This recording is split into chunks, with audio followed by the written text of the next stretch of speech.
नमस्कार, बहुत स्वागत है आपका एमपी अब तक आप देख रहे हैं। मैं हूं आपके साथ ऋतु ज्ञानवानी। सबसे पहले बड़ी खबर की बात करेंगे। जबलपुर से ये बड़ी खबर है। पूर्व मंत्री राजा पटेरिया को हाईकोर्ट से बड़ा झटका लगा है। हाईकोर्ट ने जमानत अर्जी को खारिज कर दिया है। पूर्व मंत्री राजा पटेरिया की जमानत अर्जी को खारिज किया गया है।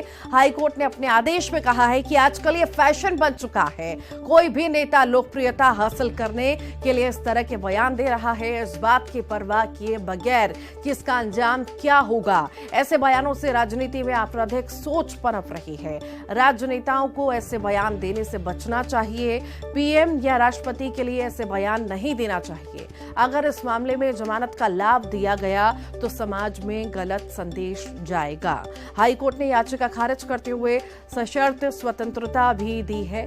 आदेश के 30 दिनों के बाद किसी सक्षम न्यायालय में पुनः जमानत का आवेदन राजा पटेरिया कर सकते हैं।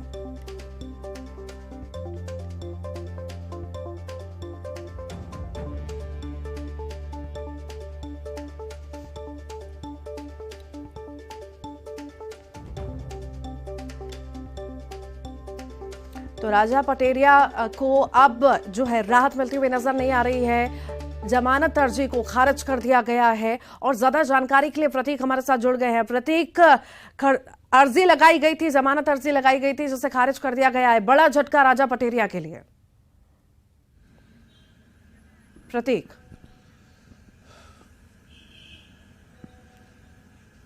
देखिए, बिल्कुल बिल्कुल ऋतु, एक बड़ा झटका यहाँ पर है। इस बीच जो 3 पन्ने का जजमेंट सामने आया ऋतु, उसमें कई महत्वपूर्ण बात कही गई और ये कहीं ना कहीं देश भर के लिए एक निर्णायक जजमेंट भी होगा। कुछ महत्वपूर्ण बातों का अगर मैं जिक्र करूं तो जजमेंट में कहा गया है कि कोई भी नेता लोकप्रियता हासिल करने के लिए इस तरह के बयान दे रहा है, इस बात की परवाह किए बगैर कि इसका अंजाम क्या होगा।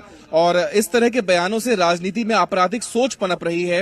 राजनेताओं को पीएम या राष्ट्रपति जैसे पद के लिए इस तरह के बयान नहीं देने चाहिए। अगर इस मामले में जमानत का लाभ दिया गया तो समाज में एक गलत संदेश जाएगा। इस बीच लेकिन अंत में एक और झटका जो राजा पटेरिया को लगा है कि आदेश आने के 30 दिनों के बाद जो है फ्रेश एप्लीकेशन नई सक्षम न्यायालय में वो अपनी जमानत की दायर कर सकेंगे। तो बेशक एक बड़ा झटका राजा पटेरिया के लिए, चूंकि 13 दिसंबर से वो लगातार जेल में हैं। पीएम मोदी के लिए जो बयान दिया था वो सर्वविदित हो चुका है। वीडियो सोशल मीडिया में वायरल हुआ था, एफआईआर दर्ज हुई थी और पन्ना से उनकी गिरफ्तारी हो गई थी। उसके बाद से लगातार वो जेल में ही बंद हैं। इस बीच कल इनकी याचिका पर सुनवाई हुई और फैसला सुरक्षित कर लिया गया था और आज देर शाम ये सुरक्षित रखा फैसला आया। जस्टिस संजय द्विवेदी ने ये फैसला जो है वो सुनाया है। उनकी कोर्ट में एक लंबी सुनवाई हुई थी और 3 पन्नों के जजमेंट में बहरहाल ये दलील भी दी गई कि जिस प्रकार से उस वीडियो को प्रेजेंट किया गया या जो मायने निकाले जा रहे हैं वीडियो के, वो गलत हैं। इस प्रकार की प्रवृत्ति की ना तो उनकी रही है और ना ही अभी फिलहाल ऐसा कोई माहौल है कि वो पीएम मोदी के लिए इस तरह की बातें करेंगे या किसी को उकसाने का काम करेंगे।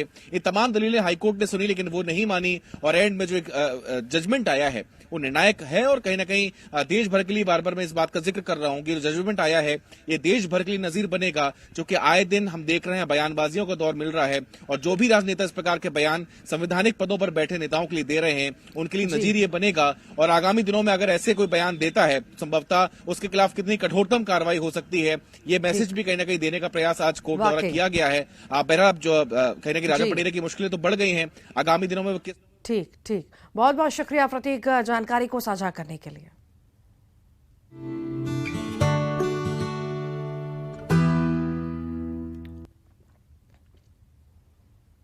इंदौर में ग्लोबल इन्वेस्टर समिट का पीएम नरेंद्र मोदी ने वर्चुअली शुभारंभ किया। पीएम ने भारतीय अर्थव्यवस्था की लगातार प्रगति का जिक्र किया है, साथ ही मध्य प्रदेश की तारीफ की।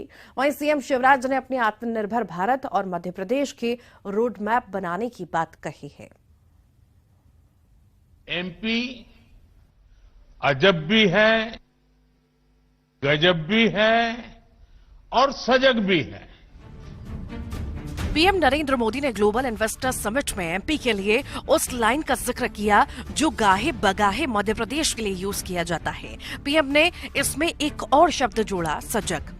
पीएम ने सजग कहकर एमपी के विकास पथ पर आगे बढ़ने की लालसा का जिक्र किया। साथ ही भारत की अर्थव्यवस्था को तेजी से गति देने के लिए किए जा रहे प्रयासों को भी निवेशकों के सामने रखा। पीएम ने कहा कि विकसित भारत का निर्माण देशवासियों की आकांक्षा ही नहीं बल्कि संकल्प भी है। इंफ्रास्ट्रक्चर निर्माण का एक नेशनल प्लेटफॉर्म है। इस प्लेटफॉर्म पर देश की सरकारों, एजेंसियों, इन्वेस्टर से जुड़ा अपडेटेड डेटा रहता है। भारत दुनिया के सबसे कॉम्पिटिटिव लॉजिस्टिक मार्केट के रूप में अपनी पहचान बनाने के लिए कमिटेड है। कार्यक्रम में सीएम शिवराज सिंह चौहान ने उद्योगपति का स्वागत किया। सीएम ने कहा कि आत्मनिर्भर भारत के साथ ही आत्मनिर्भर एमपी बनाने के लिए रोडमैप तैयार है। सीएम ने एमपी में निवेश के लिए बेहतर माहौल की बात भी कही है। उद्योग जगत यहां मंच पर विराजमान है। मैं आप सबका केवल अपनी ओर से नहीं, मध्य प्रदेश की 8.5 करोड़ जनता की ओर से हृदय से स्वागत करता हूं। ग्लोबल इन्वेस्टर्स समिट में देश और विदेश से जाने माने उद्योगपति शिरकत कर रहे हैं। कल तक चलने वाले सम्मेलन से मध्य प्रदेश को निवेश की उम्मीदें हैं।